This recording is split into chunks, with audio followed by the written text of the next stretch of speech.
Pretty much everyone here. Thank you. Well, the Cavaliers just made the Derrick Rose signing official, and what a long, strange trip it has been.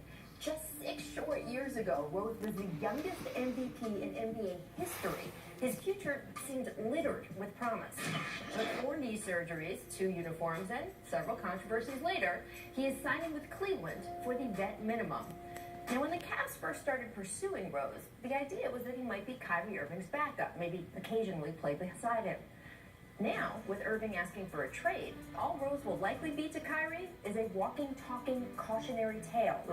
Rose, of course, has already had what Kyrie reportedly seeks, right? A team where he's the unquestioned star, with game plans and rosters and advertising campaigns all built around him. But Rose has also had the heartbreak and disappointment that comes when those increased expectations come crashing down. And yeah, some of that was due to injury, but that's what happens when you're the solo superstar. Your injuries wound the entire franchise. Kyrie's had his own injury issues, but when he was hurt, say, off and on through the 2015 playoffs, he had a teammate who still powered the organization to the finals. He likely won't have that where he lands next, but hey, sometimes those are lessons you have to actually go through personally to learn. Rose has certainly been through it, all of it, not just in Chicago, but also in New York. His numbers as a Knick last season, those are the best he's put up in 5 years, and his health was also better than it's been, although he did need a knee scope in April. There was also the completely bizarre vanishing act that he pulled in January. Really, there is never an excuse for a pro athlete to just show up for a game, not show up, not tell anyone. But the Knicks were so dysfunctional as a group last season, Frank Isola can remember that too, a lack of accountability rising all the way up through ownership. If I'm Cleveland, I'm comfortable letting him move on from that. I certainly can't imagine Rose would ever pull something like that on a Cavaliers team that had LeBron James on it. And maybe, in some way, unlike Kyrie, that kind of relationship is what Rose wants right now more than anything. He's had the giant billboards. He's come out of the tunnel last for introductions. Now he is looking for something else. Here's hoping he finds it.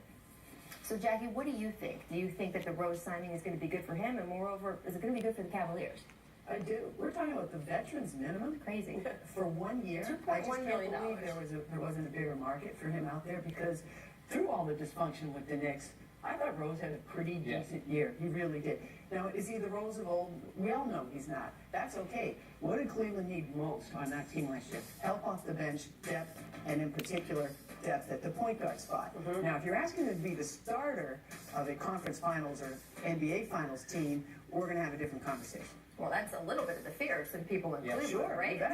I mean, he did have offers where he would have made more money. The Lakers could have given him $4.2 million. It would have been $2 million more. But I think it says something that he took this offer from Cleveland, where you go, if you're not going to make a lot, I mean, he's used to making a lot of money. He's used to making superstar money. Remember last year, Frank, when he was talking about, I want the max contract. I mean, some of that is just an expectations game. Like, somebody did not prepare him for the idea that he was going to hit free agency and this would actually be his market. And things happen too with trades and the way the free agent market it dried up a little. Is he going to Cleveland because they told him you're going to have a chance to start? So by starting, I play a lot, and then maybe next summer I can get a big deal. Here would be my biggest concern with him being the starting point guard. The last 4 years, starting with this season, 64 games, 66, 51, and 10. He's played into May 1 time in the last 5 years. And we know when you're on the Cavaliers, they're talking about playing basketball May and into June. So durability is a major issue with Derrick Rose. That's why I would be surprised if they offered him, quote, the starting job, even though they know Kyrie might be on the way out the door. I think that the idea here is to have him be in the rotation, right? As Jackie points out, they were very, very shallow at that position. You don't want Derrick 7 for 17 Rose in the starting lineup with Cleveland with LeBron on the team. That's not going to fly. One of your other ex-charges, Mr. Calderon, as well. No, it really is Knicks Midwest, I guess. It's funny, too. I guess when they all play with LeBron, they seem to get better. But they did add Jose Calderon, like you mentioned, professional player who, will give you insurance as backup point guard. But Derrick, right now, I would say as of right now, until something happens with Kyrie Irving, if we're assuming something will happen, I think he has a chance to be the starting point guard. I think that's one of the reasons he went there. Why wouldn't he be a backup for another team, where maybe he can play more? So I think that he knows that he's going to get a lot of minutes next season with Cleveland, maybe as a Well, starter. he says the reason is because he wanted to be on a team that had the chance to go deep in the playoffs. And I would tend to believe him only in that because, as I said at the top, he's had all the other stuff. Yeah. He's been the star. He's been the starter. It definitely did not work out the way